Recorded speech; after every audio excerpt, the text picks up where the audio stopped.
Hubballi Dharwad police ಇಲಾಖೆಯ ಮಾದಕ ವಸ್ತುಗಳ ವಿರೋಧ ಅಭಿಯಾನಕ್ಕೆ ನಟ ಉಪೇಂದ್ರ ಸಾಥ್ ಧಾರವಾಡದ ಜೆಎಸ್ಎಸ್ ಕಾಲೇಜಿನಲ್ಲಿ ವಿದ್ಯಾರ್ಥಿಗಳಿಗೆ ಬುದ್ಧಿಮಾತು ಹೇಳಿದ ಬುದ್ಧಿವಂತ. ಹುಬ್ಬಳ್ಳಿ ಧಾರವಾಡ ಪೊಲೀಸ್ ಇಲಾಖೆಯ ನೇತೃತ್ವದಲ್ಲಿ ನಡೆಯುತ್ತಿರುವ ಮಾದಕ ವಸ್ತುಗಳ ವಿರೋಧಿ ಅಭಿಯಾನಕ್ಕೆ ಇಂದು ಚಿತ್ರನಟ ರಿಯಲ್ ಸ್ಟಾರ್ ಉಪೇಂದ್ರ ಅವರು ಯುವ ಸಮುದಾಯಕ್ಕೆ ತಮ್ಮದೇ ಸ್ಟೈಲ್ನಲ್ಲಿ ಮಾದಕ ವಸ್ತುಗಳಿಂದಾಗುವ ಹಾನಿ ಕುರಿತು ಯುವತಿಯರಿಗೆ ಬುದ್ಧಿವಾದ ಹೇಳಿದರು. ಧಾರವಾಡ ನಗರದ ಜೆಎಸ್ಎಸ್ ಕಾಲೇಜು ಆವರಣದಲ್ಲಿ ನಟ ರಿಯಲ್ ಸ್ಟಾರ್ ಉಪೇಂದ್ರ ಅವರು ಆಗಮಿಸುತ್ತಿದ್ದಂತೆ ಹೂಮಳೆ ಸುರಿದು ಆತ್ಮೀಯವಾಗಿ ಪೊಲೀಸ್ ಇಲಾಖೆ ಹಾಗೂ ಕಾಲೇಜು ಆಡಳಿತ ಮಂಡಳಿ ವತಿಯಿಂದ ಸ್ವಾಗತಿಸಲಾಯಿತು. ಬಳಿಕ ಕಾಲೇಜು ಆವರಣದಲ್ಲಿ ನಡೆಯುತ್ತಿದ್ದ ಮಾದಕ ವಸ್ತುಗಳ ವಿರೋಧಿ ಅಭಿಯಾನ ಕಾರ್ಯಕ್ರಮದಲ್ಲಿ ಭಾಗವಹಿಸಿದ ನಟ ಉಪೇಂದ್ರ ಅವರು ಮಾತನಾಡಿ, ನಮ್ಮ ತಲೆಯಲ್ಲಿನ ಯೋಜನೆಗಳನ್ನ ಯಾವಾಗಲೂ ಶುದ್ಧವಾಗಿ ಇಟ್ಟುಕೊಳ್ಬೇಕು. ತಲೆ ಸರಿ ಇಟ್ಕೊಂಡಿಲ್ಲ ಅಂತ ಮಾದಕ ವಸ್ತುಗಳಿಂದ ದೂರ ಇರಲು ಸಾಧ್ಯ. ಹಾಗಾಗಿ ನಾವು ಮೊದಲು ನಮ್ಮ ತಲೆ ಆಲೋಚನೆಯನ್ನ ಸರಿ ಮಾಡಿಕೊಳ್ಬೇಕು. ಇಂದಿನ ಯುವ ಸಮುದಾಯವೇ ನಾಳೆ ದೇಶದ ಭದ್ರ ಬುನಾದಿ. ಹಾಗಾಗಿ ಯುವ ಸಮೂಹ ಮಾದಕ ವಸ್ತುಗಳು ಸೇರಿ ನಶೆ ಪದಾರ್ಥಗಳಿಂದ ದೂರ ಇರುವಂತೆ ಯುವ ಸಮುದಾಯಕ್ಕೆ ಬುದ್ಧಿಮಾತು ಹೇಳಿದರು. ಇನ್ನು ನಟ ಉಪೇಂದ್ರ ಅವರಿಗೆ ಜಿಲ್ಲಾಧಿಕಾರಿ Divyaprabhu, Hubballi Dharwad commissioner N Shashikumar, DCP Nandagavi ಸೇರಿದಂತೆ ಜೆಎಸ್ಎಸ್ ಆಡಳಿತ ಮುಖ್ಯಸ್ಥರಾದ ಅಜಿತ್ ಪ್ರಸಾದ್ ಸೇರಿ ಹಲವರು ಸಾಥ್ ನೀಡಿದರು. Santosh Medar, NK state 4 news, Hubballi.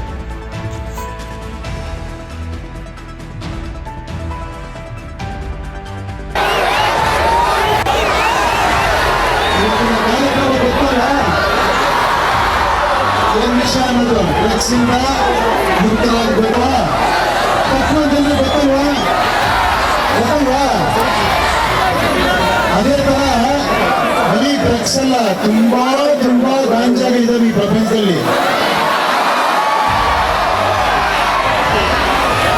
ನಮ್ಮನ್ನ ಯಾಮಾರಿಸುವಂತವು ತುಂಬಾ ಅಮಲಗಳಿದ್ದಾವೆ. ಅದಕ್ಕೆ ಒಂದೇ ಒಂದು ಕಡೆ ಪರಿಹಾರ ಇದೆ. ಎಲ್ಲಿ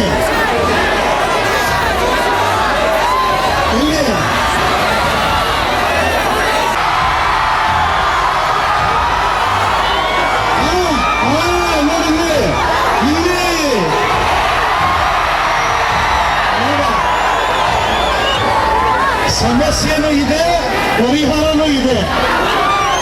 ಅದು ಗೊತ್ತಾಗ್ಬಿಟ್ರೆ ಯಾವ ಡ್ರಗ್ಸು, ಯಾವ ಸಿಗರೇಟು, ಯಾವ ಆಲ್ಕೋಹಾಲ್ ಎಲ್ಲ ಬೇಕೇ ಆಗಲ್ಲ. ಅದ್ರ ಕಿಕ್ಕೇ ಬೇರೆ.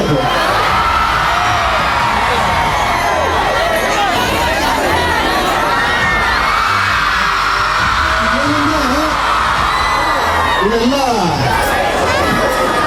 ಲೆಕ್ಚರರ್ಸ್ ಎಲ್ಲ ಕೂತಿದ್ದೀರಾ ಸರ್, ನಿಮ್ಮ ಕೇಳೋ ಹುಡುಗ ಅಲ್ವಾ ಅಲ್ಲ? ಕೇಳ್ತಾರ? ಎಲ್ಲರ ಮಾತು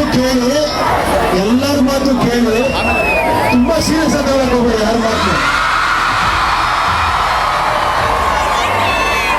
ನಿಮ್ ಜೊತೆ ನೀವೇ ಮಾತಾಡ್ಕೊಂತೀರಲ್ಲ, ಅದನ್ನ ಸೀರಿಯಸ್ ಆಗಿ ತಗೊಳ್ಳಿ. ಈಗ ನಿಮ್ ಫ್ಯೂಚರ್ ಹೆಂಗಿದೆ ಗೊತ್ತಾ? ನಿಮ್ಮೆಲ್ಲ ಫ್ಯೂಚರ್ AI. ಅದನ್ನ ಒಡೆಯೋದಕ್ಕೆ ನಿಮ್ಮಿಂದಲೇ ಸಾಧ್ಯ. ಅದು UI, ಅದು ಆರ್ಟಿಫಿಷಿಯಲ್ ಇಂಟೆಲಿಜೆನ್ಸ್, ಇದು ಯೂನಿವರ್ಸಲ್ ಇಂಟೆಲಿಜೆನ್ಸ್. ಇದು ನಿಮ್ಮಲ್ಲಿರೋ ಶಕ್ತಿ ನಿಮಗೆ ಗೊತ್ತಾಗ್ಬಿಟ್ರೆ ಓಕೆನಾ? ಒಂದೇ ಒಂದು ಸಣ್ಣ ಎಕ್ಸಾಂಪಲ್ ಹೇಳ್ಬಿಡ್ತೀನಿ. ತುಂಬಾ ಜನ ನನ್ನ ಹತ್ರ ಬರ್ತಾರೆ, ಫಿಲ್ಮ್ ಡೈರೆಕ್ಟರ್ ಆಗಬೇಕು, ನಾನು ಆಕ್ಟರ್ ಆಗಬೇಕು, ಅದಾಗಬೇಕು, ಇದಾಗಬೇಕು ಅಂತ ಬರ್ತಾರೆ. ಹೇಳಿ, ಒಂದು ನಿಮಿಷ ಕೇಳಿಸ್ಕೊಳ್ಳಿ ಓಕೆನಾ? ನಾನು ಅವ್ರಿಗೆ ಕೇಳ್ತೀನಿ, ಆಕ್ಚುಲಿ ಏನಕ್ಕೆ ಡೈರೆಕ್ಟರ್ ಆಗ್ಬೇಕು ನೀವು? ಏನು ಡೈರೆಕ್ಟರ್ ಆಗ್ಬೇಕಾ ಸರ್? ಕ್ಲಾಸ್ ತಗೊಳ್ಳೋದಕ್ಕೆ, ಮನೆ ಕಟ್ಟೋದಕ್ಕೆ. ಅರ್ಥ ಆಯ್ತಾ? ಸಿನಿಮಾಗೆ ಖುಷಿ ಕೊಟ್ರೆ ಅವ್ನು ಸಿನಿಮಾ ಮಾಡಬೇಕು. ಆಕ್ಟಿಂಗ್ ಮಾತ್ರ ಖುಷಿ ಕೊಟ್ರೆ ಅವ್ರು ಆಕ್ಟಿಂಗ್ ಮಾಡ್ಬೇಕು. ಕರೆಕ್ಟ್ ಅಲ್ವಾ?